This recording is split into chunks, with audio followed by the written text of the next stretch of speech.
Hey, how's it going, everybody? Sarasota Tim coming to you from Nathan Benderson Park, the infamous bridge with all the walking paths and everything. This is where they used to film Siesta Key. It was a reality show. Anyway, let's turn the camera around, walk around the place here a little bit, show you some improvements, and I think you'll be impressed.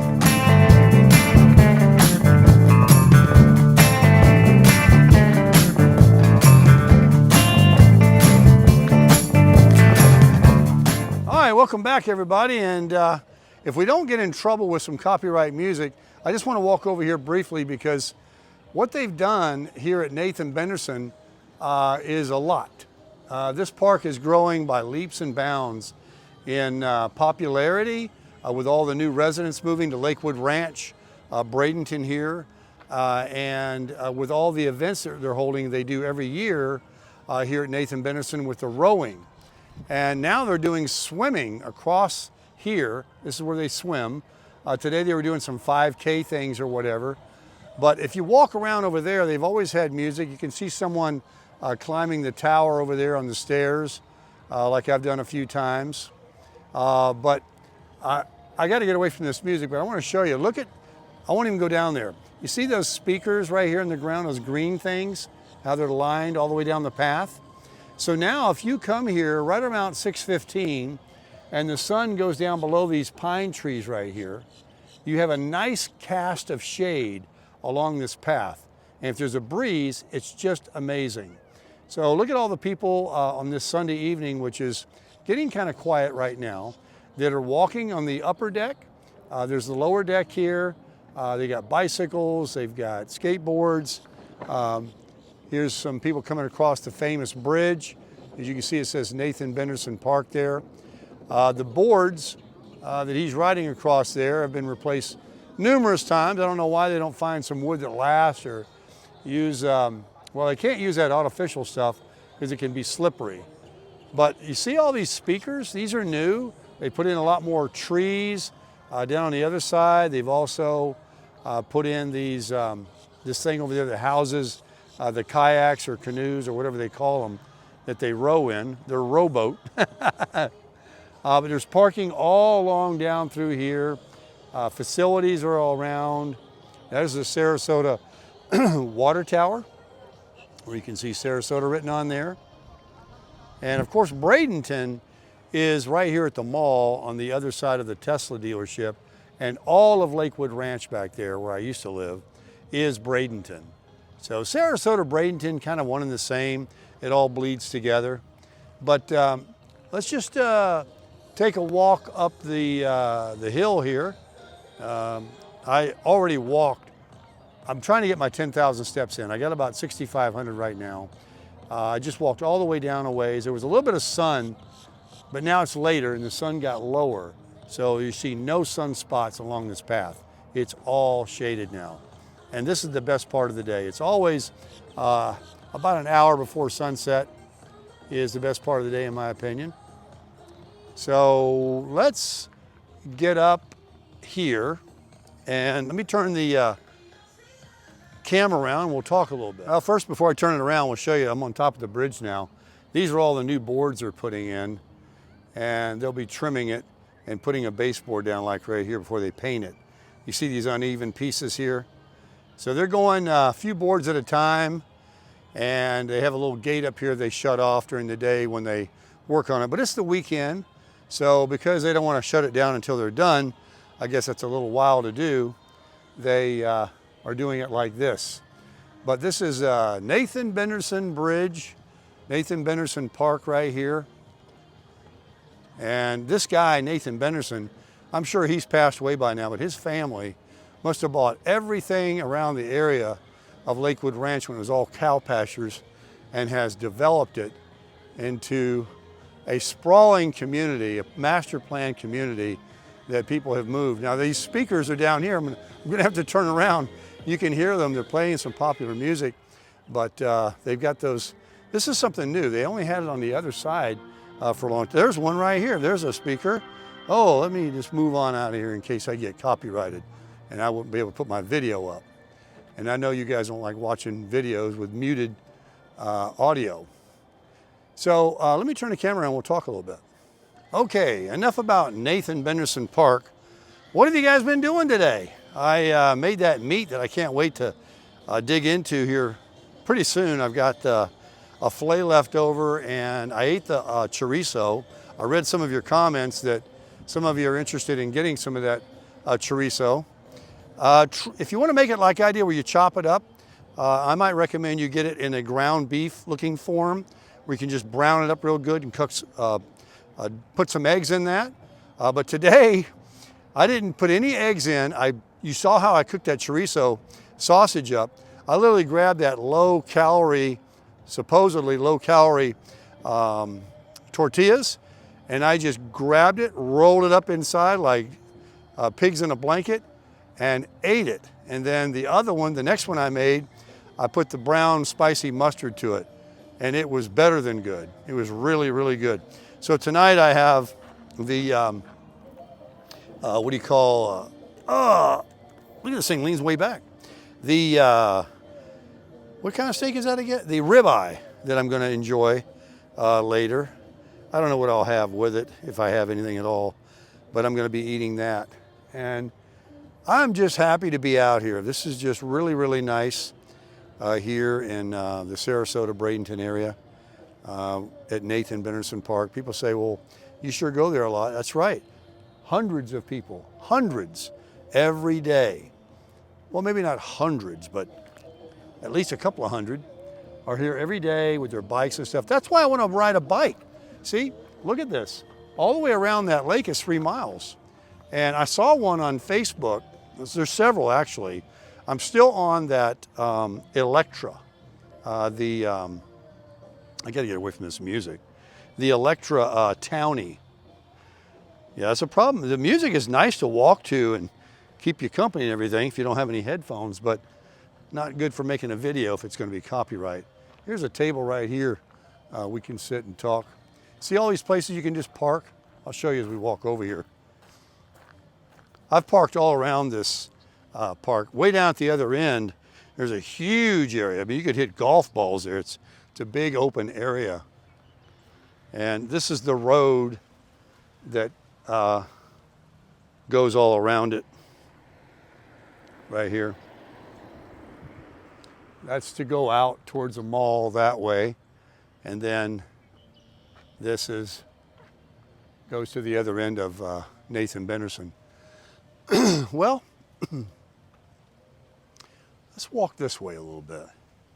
So yeah, I made that food, and tomorrow I should be receiving my my new locks for the camper, and I'll do a review and an install. I got 2 of them. I got 2 doors, you know. Doesn't do any good to do 1 door. So we'll put those in, and I'll put a link in the description of the video that you can get one too if you want. You know, I don't know if you know this, but if you buy an RV or you own an RV, I was Johnny come lately, I didn't know this, but I found it very disconcerting that a lot of people's keys fit your RV. I mean, you can literally go put your RV key in another RV, and likely it'll open the door. But fortunately, not both doors. It will work the latch, but not the deadbolt. Those are more sparingly, more of a combination to find. But nonetheless, I mean, even having 1 key that my key can go and open other people's RVs is, I don't like that. So I don't know why they do that way, but that's the way they've been doing it. And so we're going to change that. And so I'm getting these locks that I'll tell you all about the brand and why I chose them and why I got them and all that tomorrow. They should be here tomorrow. I should get that video up. So I got that coming to you guys. And I was visiting Fred and Raphael tonight, and we're sitting around the table having coffee and sweets. And yes, I had one. I don't want to be rude, but I was good. Hey, what are you going to do? You know? It's not like I'm never going to let a cookie pass my lips again. Do I want one? Do I eat them often? No. I'm trying to be good. Today I had a good time at the gym. with the cable machines and got a nice little pump going, and I don't want to ruin that. But anyway, we were talking about places they used to live and old times, and then we got on the subject of, I want to ask you guys, and let me know in the comments. You know, I was born in Alabama, and I'm a Southern boy. I am not a Yankee. All my friends are, but all my friends are Southern too. And when you go up to the panhandle of Florida, you've got, they call it the Redneck Riviera, because everybody from Mississippi, Alabama, Georgia, the southern parts of those states, they go to Panama City Beach in the panhandle of Florida. So you find some really, really nice people, Southern people, in Destin, Panama City, Gulfport, and all that, you know, all those areas. So anyway, we got to talking about the South, and Rafaela, she's like, "Are you ever going to eat my aglio olio again? You know, the pasta with the oil and vinegar, oil and garlic." I said, "Of course I will, as soon as you make it." How can I say no to it? But we started talking about other kinds of foods that she didn't grow up with. She's an Italian. And I said, "Have you ever had fried okra?" And this is what I want to ask you guys about. Let me know in the comments. I said, you know what I want to have on a bucket list in my life again, because I don't make it. I mean, I suppose I could, but I grew up, my grandparents and stuff, my mom, you know, fried okra and collard greens, turnip greens, and things like that. Tomato sandwiches, which no big deal, I can make that, of course. But I mean, fried okra, you ever had that? How about collard greens? And some people just boil them. I knew someone that introduced me to making collard greens, where after they're done, they fry them, kind of like refried beans. You don't fry them to cook them, but I guess you cook them in water and boil them or whatever they do, and then they put them in a pan with some oil, and literally, you know, not crispy and brown, but they put a fried taste to them. Now, all these things, of course, could be considered bad for your health and cholesterol and that kind of thing. But fried okra, man, fried okra. My grandparents that had a farm canned every year. And we would pick corn, shuck it. Some would go to the hogs, they had hogs. Some would go into mason jars that she would can, cream corn. And literally every meal, we called it supper, not lunch, and then dinner. But it was mostly vegetables, unless we killed a chicken and fried a chicken up. Very seldom steak or anything. Pork chops, they had pigs that they would slaughter. And that kind of thing, but mostly it was a variety of vegetables, okra, peas, green beans, and those kinds of things. And it's not like going and buying one of those frozen bags and then boiling it up or something, or even fresh from the produce and making it. There was something special about going outside to my grandmother's, used to be a beauty parlor. She was a beautician when she was young, and she turned it into when she shut everything down on that business. It was right outside of her home. Out on a dirt road in Alabama, and she would have walls of shelves of jarred canned food that didn't matter how old it was brand new, fresh, delicious. And literally every meal we had was like each bite. Also, this is what's coming back to me now, I was telling Fred and Rafaela, is I grew up eating cornbread, and not the kind you buy in a box and whip it up. It was Martha White cornmeal and whatever else you put in there. It's pretty simple, actually, and it was always cooked in a black iron skillet, and we would put shortening or vegetable oil in the skillet and put it in the oven and get it like 500 degrees, really, really hot. It'd be about an eighth of an inch of oil floating. It wasn't just greased, you know, down in that pan. So when you poured that cornbread mix, homemade mix, down in that pan, it would kind of fry instantly and make a brown crust. Then you put it back in the oven, and when the top of that cornbread was tan and brown, then you take it out, turn it upside down on a plate, and you'd have this nice, not thin, but a thick, crunchy, of golden brown to dark brown cornbread. And you'd put the butter to it and you'd eat it with your vegetables and everything. We would dice up onions and have onion on the table. And it was just like mixing all that in your mouth was like slopping the hogs. It was really good. But when dinner was over, we always drank milk in a milk glass at dinner. I haven't had milk in a long time now. I don't drink it. But we always had milk. And when the meal was over, you would take your leftover cornbread on your plate and maybe some more off the plate there that hadn't been served, that nobody ate, and you'd crumble it up into your milk glass. Not into a cereal bowl. I know people eat it that way, and it's probably you're gonna say it's no different, but there was something about crumbling up your cornbread in that brown crunchy crust and then the white stuff that's in the middle into a tall milk glass and then pouring milk back over it and eating it with a spoon. And of course at the end, it was all that white cornmeal that was at the bottom, and then you'd turn the glass up, and that's how you would finish it off in that cornmeal with that milk. I'm telling you, I can taste it right now. And cornbread, sliced tomatoes, onion, hot peppers, green beans. We used to snap peas. We would sit on the porch and make homemade ice cream. We didn't have no motorized machine either. We would sit there and turn that thing, take turns like a half hour each or 20 minutes. It seemed like forever when I was a kid. Turning that handle, making that ice cream. And then when it was done, it was still kind of melty. You know, it was frozen, but it wasn't like the ice cream you go down and buy some, Haagen-Dazs or something at the grocer, because it was probably more like ice milk. I don't know. But it had that unique taste, right? Homemade ice cream. So we would do that. We drank sweet tea, which I never drink now.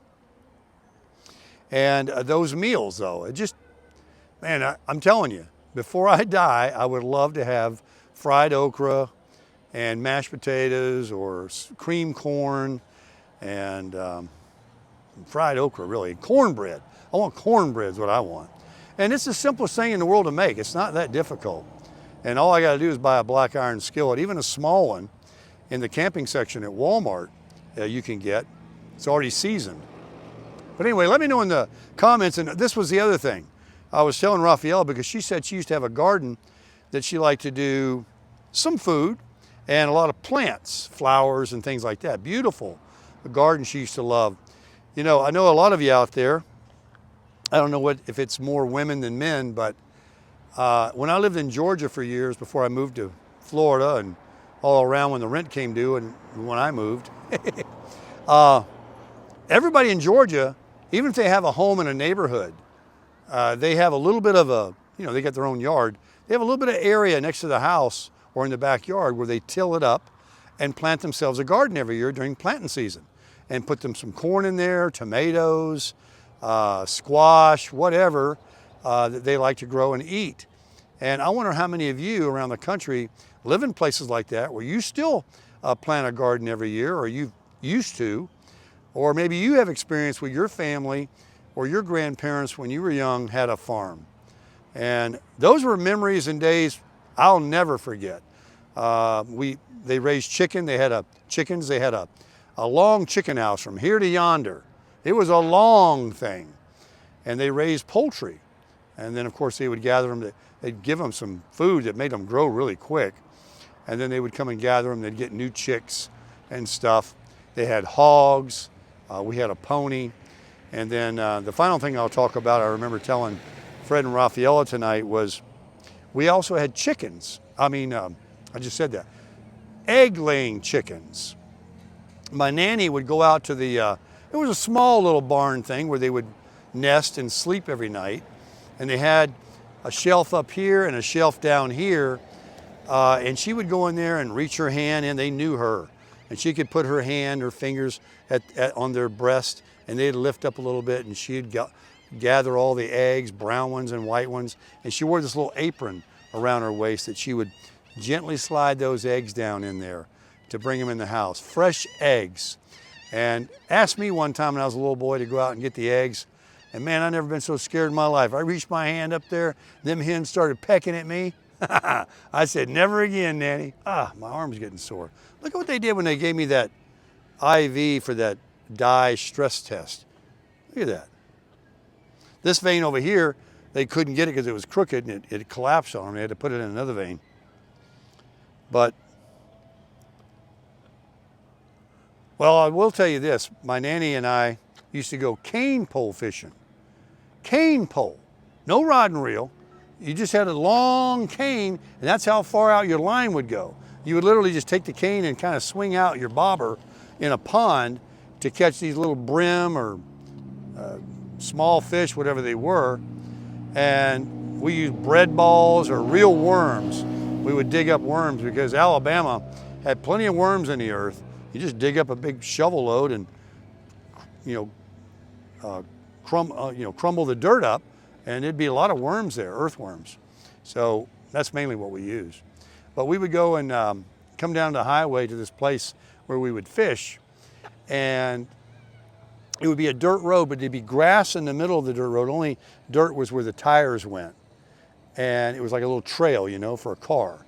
And it would go down and it'd meander around down to this little pond where cows would go and drink and stuff. And we'd say, can we ride on the tailgate? And we'd get out of the truck. She had an old GMC or a Ford. It was a Ford. Don't get me wrong about that. It was a Ford, an old one. And we'd drop the tailgate down. We'd get on the tailgate and ride down the dirt road there and dig out those poles and our canes and our worms and sit there in a little chair and watch a bobber until it bobbed. And then when you get one, you just basically just pull it out of the water because there's no reel. Yeah, good old times. But there was something I wanted to tell you. I'm gonna have to rack my brain here, but if I don't, I don't. I'll think of it when the video ends. So that's gonna kind of wrap it up. We were just kind of basically reminiscing about food and canning, making pickles, with cucumbers. You put them in jars, they turn into pickles and stuff.